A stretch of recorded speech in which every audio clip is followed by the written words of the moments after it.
Assalamu alaikum wa rahmatullahi wa barakatuh. Dear brothers and sisters in Islam, Assalamu alaikum wa rahmatullah, Bismillah, alhamdulillah, wa salatu wassalamu ala Rasulullah. In the name of Allah, all praise be to Allah, and peace and blessings be on His last messenger, our most beloved Prophet Muhammad sallallahu alayhi wa sallam. This is another episode of our series on dua, and in the previous episodes we talked about the importance of dua, the obligation of dua, our need for dua. And the dua is an act of worship that must be devoted in complete devotion and sincerity and dedication to Allah subhanahu wa ta'ala and to Him alone and to no one else. And the relationship between Allah should be one that is direct. This is one of the greatest beauties of Islam.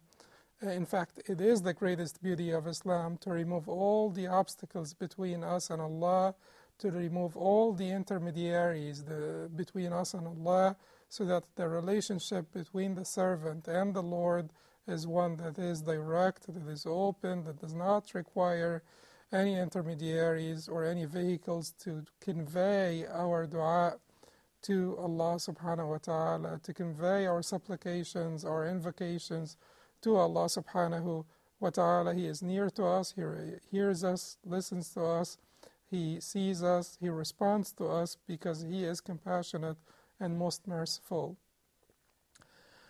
How do we make dua?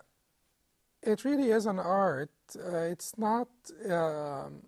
It's something that has its own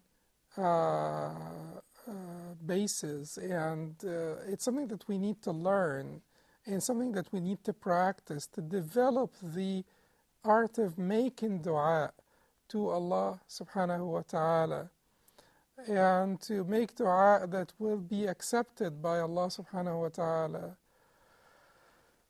There are so many etiquettes for making dua, and we will go through them one by one inshallah, and we will start from the first one, which is to get prepared, to prepare yourself for making dua, to prepare yourself for being someone whose dua is accepted by Allah subhanahu wa ta'ala.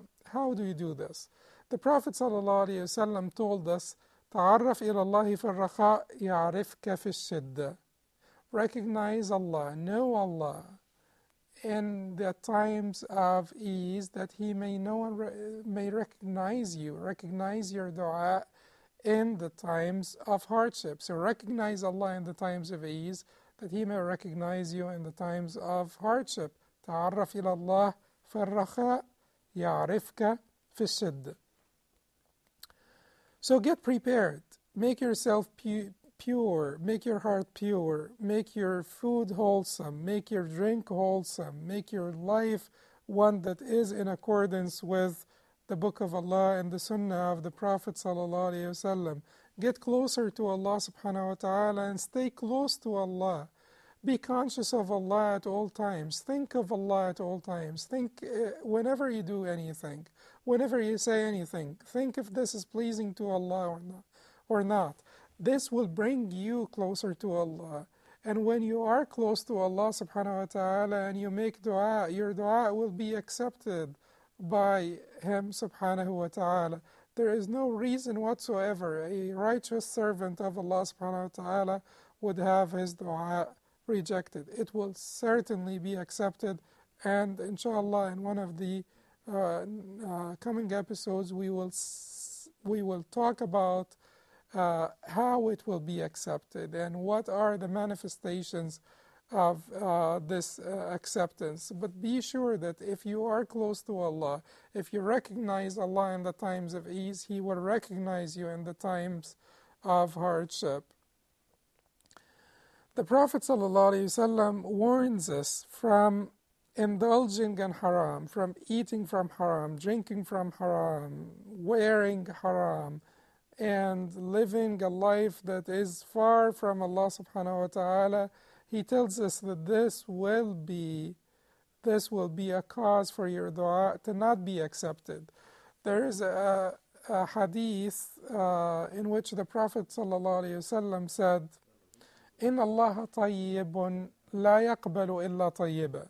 Verily Allah is good and He only accepts that which is good. وإن الله قد أمر المؤمنين بما أمر به المرسلين. And Allah had commanded the believers by the same command with which He commanded the messengers. فقال يا أيها الرسل كلوا من الطيبات واعملوا صالحا. So He said, Allah subhanahu wa ta'ala said, O you messengers, eat of that which is wholesome and do righteousness or act righteousness. So that is Allah's command to the messengers. And then the Prophet ﷺ said, وَقَالْ يَا أَيُّهَا الَّذِينَ آمَنُوا كُلُوا مِنْ طَيِّبَاتِ مَا رَزَقْنَاكُمْ. O you who believe, eat of the wholesome provisions which we have provided for you. Eat of the wholesome provisions which we have provided for you.